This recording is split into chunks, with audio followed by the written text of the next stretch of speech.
This past regular season was a complete disaster for the New York Rangers as they did not even make playoffs and really and truly, start to finish, just had so many problems on and off the ice, it seemed like. And of course, so far into this offseason, we have seen this team go out there and try and make some moves, whether that's been firing the coaching staff or trading some players away, signing some new ones. We have seen this team go out there and make lots of changes with this organization as they really want to get back on track throughout this upcoming season, I'm sure, and want to make playoffs and possibly go on another long playoff run. And one way this team can definitely improve compared to last season is having some of their younger players take a big step up in their development and their play. So in today's video, we're going to take a look at 5 players that are on the younger side of things for the New York Rangers that are maybe in their kind of mid to early 20s that are still players that maybe have another level to their game possibly and could end up taking a big step up in their development and could possibly end up having a big impact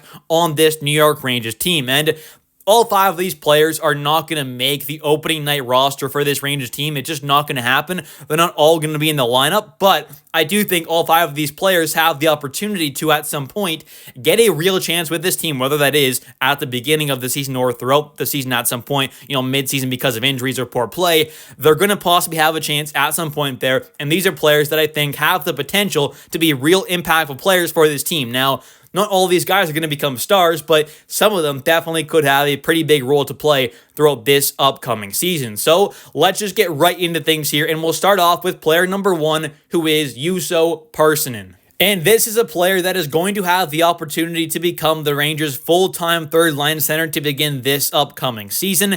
It's kind of down to 3 guys, it feels like, for that third-line center spot, more than likely. Juuso Parssinen, Johnny Brodzinski, and Mika Zibanejad. I think Mika, first off, will probably be a full-time winger. I would hope and kind of am guessing he will be to begin this upcoming season. And then for Johnny Brodzinski, I think they might just go with Juuso over him. So if that does happen and Juuso is that third-line center, well, he's going to have a pretty big role to play. This is someone who is still only 24 years old, turning 25 in February, so still on the younger side of things, and I think definitely is someone with a little more in his game to still kind of come possibly. He's 6'3", though, like 212 pounds, has some good size there, is a pretty physical forward, which obviously is quite nice there, especially, for a bottom 6 player. For the most part there, you do kind of want them to be on the kind of tougher side of things, which he definitely is. He's got some good size there, 6'3". He's a not great face-off taker, unfortunately. That is kind of one of the downsides to his game.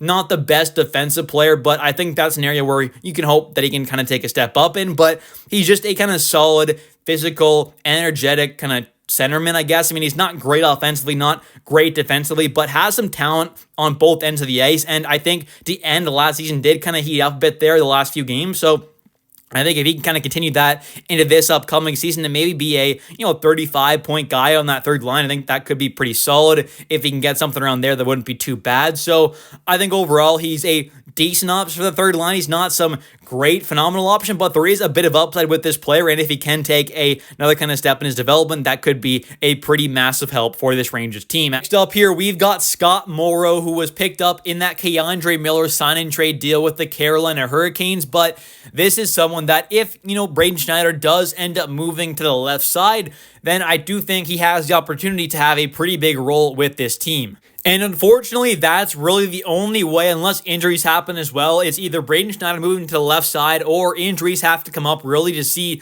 a guy like Scott Morrow more than likely make an impact at the NHL level, because he is a right-handed defenseman, and unless you're moving him to the left, which I doubt they would, right now your top 3 right-handed defensemen are Adam Fox, Braden Schneider, and Will Borgen. So you're kind of locked up there on that right side unless, like I said, you do move a guy like Braden Schneider over to the left, which is a possibility, and it did happen a bit last season there. He's done it back in his junior days, so he does have the experience of doing so, and I actually want to see that happen because otherwise, as of right now, you're seeing a guy like Carson Soucy in that top 4, So personally, I would rather go with like a Gavrikov Foxy top pairing than a Braden Schneider, maybe Will Borgen kind of pairing. And then for the third pair, you could go with a guy like Carson Soucy or Urho Vaakanainen on the left side, and on the right side, you could have Scott Morrow on that third pair. So you're going to have to see injuries happen or a guy like Braden Schneider move to the left to really see Scott at the NHL level. But if he does get that opportunity, he definitely could have a pretty good impact on this team, as he did get a bit of a run with the Carolina Hurricanes at the end of last regular season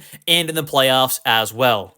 Next we have here is Brett Berard, and this is someone who may be able to find his way onto the New York Rangers third line. I think it's going to be difficult to see more than likely more than one of Brett Berard, Gabe Perreault, or Brennan Othman, so I'm not quite sure whether or not we're going to see multiple of them really, but I do think there's a possibility where we do see someone like Brett Berard make the opening night lineup. It's not going to be easy. There's going to be lots of competition there, even a guy like Taylor Radish, a veteran forward that was picked up there, Johnny Brodzinski. A lot of these guys are going to be fighting for these kind of few remaining kind of wing spots that are actually open, so it's going to be tough, but I do think Brett Berard has the potential to make the team, and he's got a nice little kind of skill set that really does kind of fit that third line role. He's got a bit of toughness and physicality, especially for someone of his size. He's not afraid to block shots there. He's got some good feistiness there, some energetic play, some physicality, so I just think he's an all-around pretty solid player. Not great defensively, not great offensively, but not bad on either side of the ice either, so I think he's just an all-around kind of pretty solid player.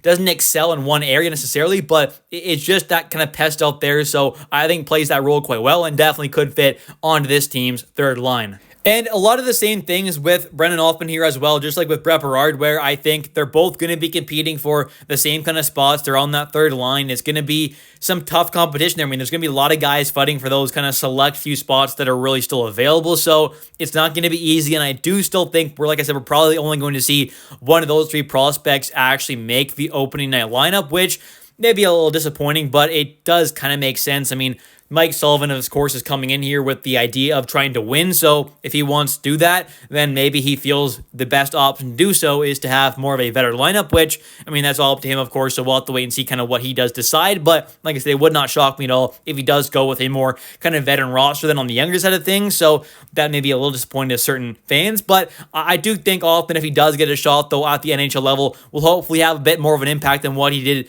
throughout this past season, where he only had 2 points, 2 assists, no goals in 22 games played, but did show some of that physicality, which was nice, but the offense wasn't quite there. So I'm definitely hoping to see a little more out of Othman if he does get that shot, full-time with his team to begin this upcoming season.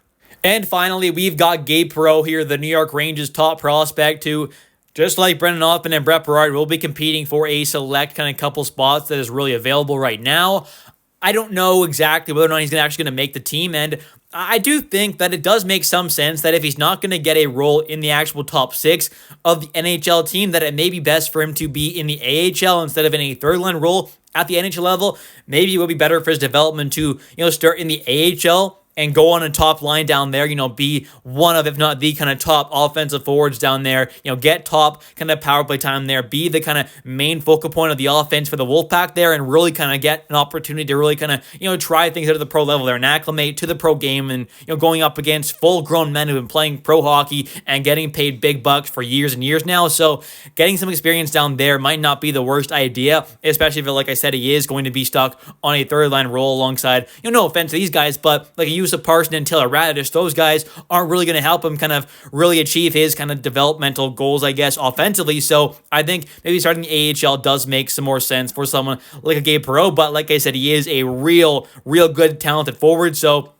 I do think it could make some things work at the NHL level on third line, but going down to the AHL, like I said, really could make a whole lot of sense. Anyways, thank you all so much for watching today's video. If you have enjoyed, definitely don't forget to click that like and subscribe button for daily New York Rangers content, as I do post a video about the New York Rangers every single day. And also, definitely don't forget to comment down below your thoughts on these 5 players I talked about in today's video. What are your thoughts on these kind of young guys here who could potentially have a pretty big impact for the Rangers throughout this upcoming season? And also, who would you kind of classify as your potential kind of biggest breakout candidate for the New York Rangers as well heading into this upcoming season? Thanks for watching. I'll catch you next one, and let's go Rangers.